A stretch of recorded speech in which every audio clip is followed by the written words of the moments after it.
The number one trend that I have been watching on this channel has been what central bankers have been doing. The CBDCs that have been popping up regarding research, proof of concepts, pilots, and even launched ones. We have been outlining on this channel because this is leading to a massive change. Welcome to the channel, everyone. My name is Nick. For those that are new to the channel, hopefully by the end of this video, you do become a subscriber. If we take a quick look at cbdctracker.org, we could see all of the central bank digital currency statuses around the world. And as you guys do see, pretty much everywhere, CBDCs are becoming a reality.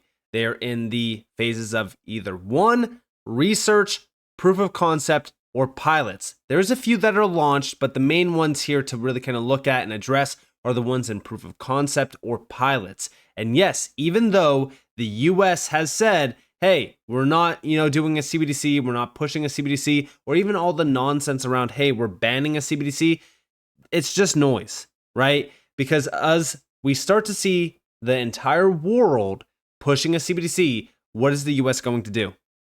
They will push a CBDC. Now, it might not be called a central bank digital currency. It could be called anything else. But regardless of that, there is 4 CBDC projects in place right now. We have the digital dollar, Project Hamilton, Project Cedar phase, and then also, and by the way, this is in phase 2, by the way, Project Cedar.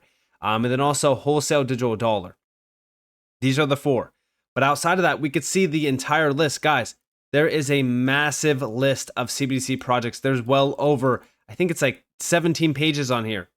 So think about how crazy that actually is. 17 pages of just CBDC projects. Now, the announcement year of the wholesale digital dollar by the US Federal Reserve did happen back in 2023. This was after in 2022, right as we did launch the sanctions against Russia, we got an executive order that promoted the research and development of a CBDC. And that's where we are at now, where we have this in place. It's researched. There's even some that are in proof of concepts. Now, beyond that, gold demand. Gold demand to hit record with central bank buying. This just got updated back in January of this year. And if we actually go over here, we have how do you expect global central bank gold holdings to change over the next 12 months? And if we actually look at this, 81% believe that gold holdings at central banks will increase this year. That is wild. Now, building on top of this, it's because as we look at central bank gold demand, it's at all-time highs. And we know that this continues to grow and grow and grow. So as we do look at this, well, what are we looking at? Well, over here we have a post from Gold Telegraph, and we have, let me get this straight. Central banks are worried about government debt levels. Central banks are buying gold. Central banks are working on CBDCs. Have you ever heard of a gold revaluation? They happen. And these are the warning signs of that happening. Then also over here, we have Zimbabwe wants to join BRICS. Now they have a gold-backed currency, which the International Monetary Fund has endorsed. That's right, the IMF has endorsed it. Now they are talking about international acceptance. If I would have said this even last year, I would be considered a conspiracy theorist. Now, building on top of this, breaking news, Zimbabwe Monetary Policy Committee member says the country's new gold-backed currency is primed for seamless international acceptance and usage. And here we have the quote, its acceptance within our borders is crucial and will likely lead to broader acceptance across the region, enhancing economic integration. Again, things are changing around finance. Things are changing around payments and currency themselves. This has been the goal, though. We have talked about this on this channel openly for well over now 3 years. I have outlined how we get towards that new Bretton Woods financial system, which, by the way, is underway. But over here we have $20,000, and this is for gold. $20,000. Do I think gold will hit 20K? It's hard to believe it right now. I don't believe that that's the case. I think that if it did get revalued, it's hard to say where it would really kind of land. It's a possibility, but we have gold priced at $20,000 instantly solves the debt problem for the US. And I believe that this meant debt problem. And this is from Luke Groman. A gold revaluation is inevitable to fix the current broken system. Now, this got posted by Edward Farina. Now, one thing that I will mention here before I play this clip is that, yes, it does partially fix the debt problem. But the thing here to really kind of look at is we don't get a gold revaluation and we don't fix the current broken system without having gold and blockchain/DLT tied in together. This is new financial infrastructure essentially rising, and it's all through technological innovation. Gold being revalued will also need to be tokenized. That's where we start to see fractionalization of gold as well. That's how we get to that stage. But listen closely. Yes, I agree entirely on everything you said. I think gold is ultimately how they get out of this. There are provisions in the Federal Reserve Bank operating manual by which the Treasury, United States Treasury Secretary, can instruct the Fed to write up the gold, the US's gold, and the accounting treatment of that is a deposit, free and clear, no debt attached to it, into the US Treasury general account. So at 261 million ounces or 8,000 tons, every $4,000 per ounce the Treasury were to instruct the Fed to write up the gold would deposit roughly $1 trillion, 4,000 times 261 million ounces, into the TGA. So like, if you said, Luke, your Treasury Secretary, how can you get out of this? We need to get our debt to GDP down right away. How do we get out of this debt spiral? I call up the Fed. Powell, it's over. You've lost the long end no matter what you do. Write up the gold to, I don't know, it's a $24 trillion Treasury market. Prices are probably down, what? Mark face value 30% on average over the last 2-3 years. So the real market value of the US Treasury market, I don't know, 12 trillion, it's 15 trillion for round math. I'm going to write up the gold by 10 trillion, right? So it's $40,000 per, just actually do 5 trillion, just take a third of the debt out. I'm going to write up the gold by 5 trillion.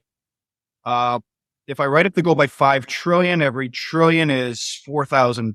So it's $20,000. And I get 5 trillion deposited into the TGA, free and clear. I go out into the market and I buy back a third of the US debt outstanding. Now it's a $10 trillion market value market against GDP of 27 trillion, give or take. Voila. We've gone from 120 to 40% in one stroke. Thank you for your donation, Treasury holders. Now, inflation rips, the dollar probably sells off quite a bit, but that's all in the cake. That's going to happen no matter what.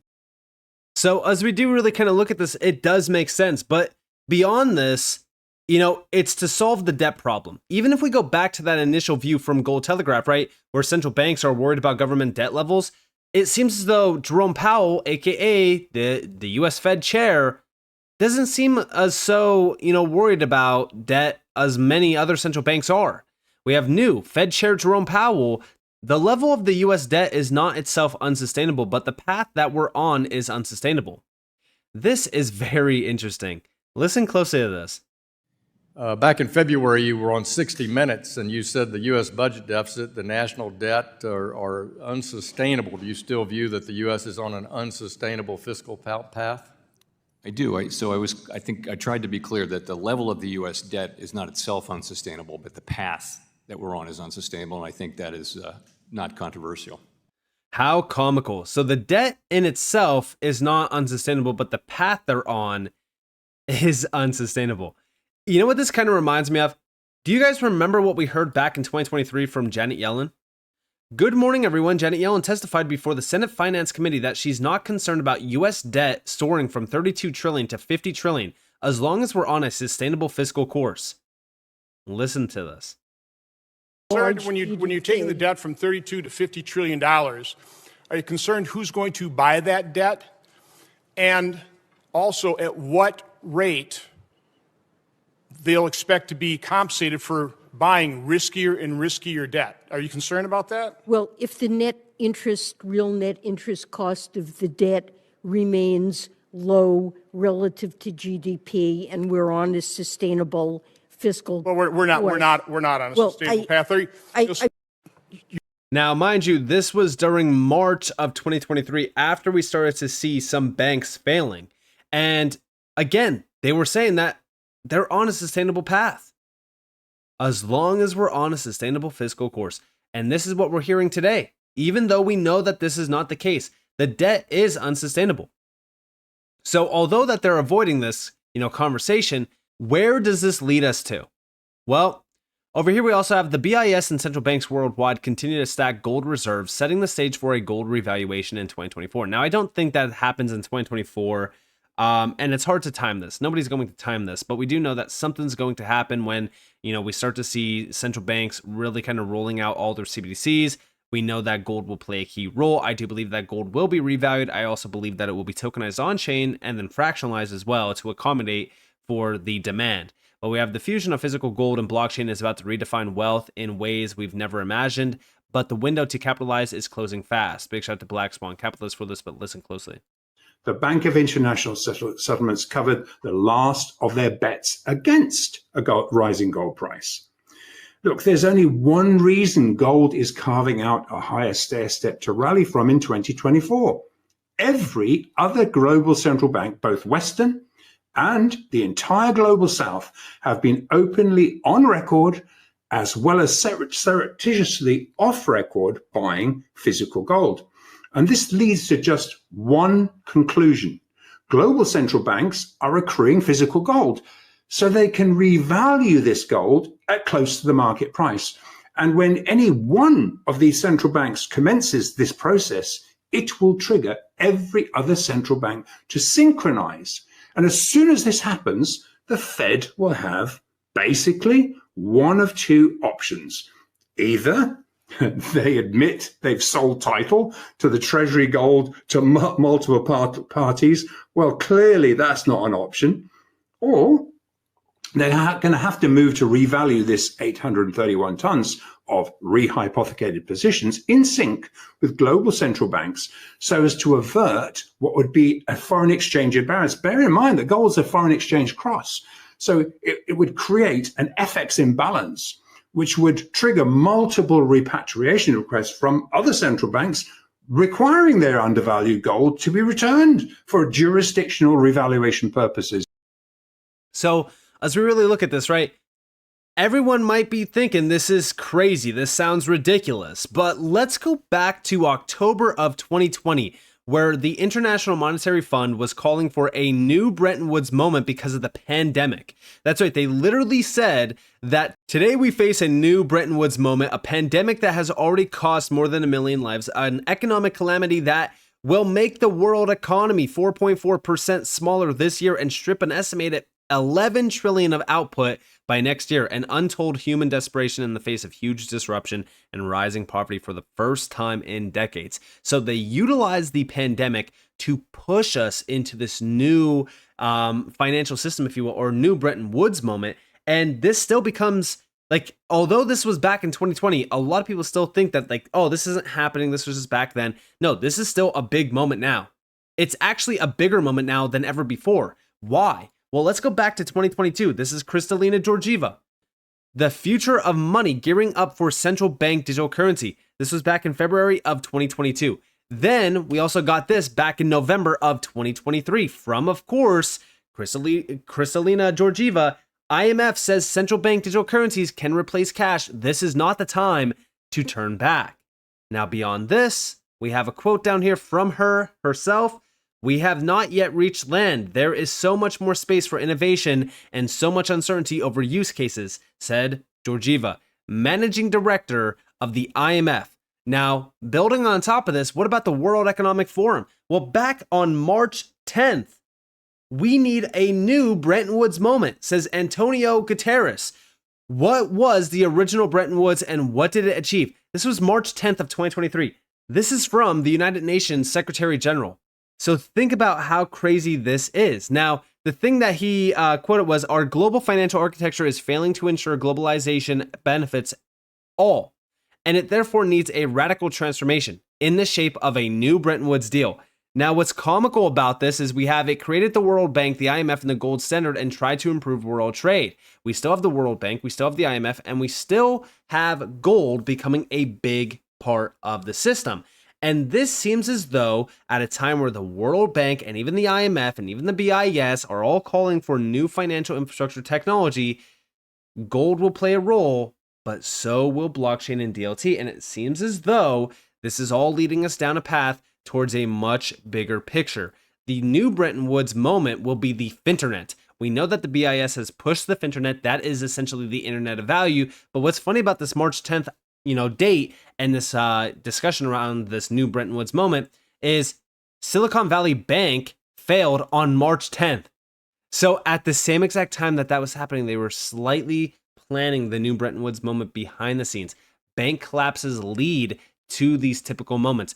Major black swans lead to these big moments. But also, even over here from June 28th of last year was a global financial summit, the start of a new Bretton Woods. And for those that actually missed this, this was a big event, and this was a summit for a new global financing pact, which aimed to build consensus for a more inclusive financial system. And here we have a summarized view. So the urgent need to address climate change requires a significant transformation of the global energy system. However, many countries, especially in the global south, face severe debt distress, necessitating increased low-cost finance to meet climate and development goals. In June, over 60 leaders convened in Paris for a summit for a new global financing pact hosted by French president to discuss creating a more inclusive financial system. And then we also see the pandemic being brought up down here, geopolitical tensions, and even climate change. Many leaders called for reform of the Bretton Woods institutions, IMF and World Bank, to better serve developing nations. Proposals included granting the African Union a permanent G20 seat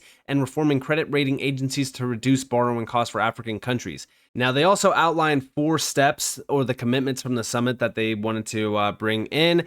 But down here we have, while these steps are modest compared to the summit's ambitious goals, the event fostered a coalition advocating for systemic reforms, a vision statement on multilateral development bank reform, and potential new revenue from a carbon-intensive shipping levy were among the significant discussions. The true impact of the summit will be determined by a successful implementation of these proposals and the establishment of a more inclusive financial system, which, by the way, all the elites are pushing now. The BIS with the Finternet, the internet of value, guess what it determines? Connecting CBDCs with the current financial system. All of this is what the IMF has wanted to do, the World Economic Forum, the World Bank, all of them. This is the new Bretton Woods. This is the new financial system. And yes, gold will play a role. Crypto will play a big role. Blockchain and DLT, players that are at the top of the game. We're talking about the blue chips that we have been talking about for a while, the utility projects that everyone, scolds and talks down. Guess what? They play a vital role in all of this. So you're either paying attention or you are asleep at the wheel. With that being said, I hope that you guys enjoyed this video. If you guys did, definitely leave a like, subscribe, turn notifications on because more free content. You guys are more than welcome to follow me on Twitter and join the free Discord down in the description below. And with that being said, guys, it's been Nick. Thanks for watching. Peace out.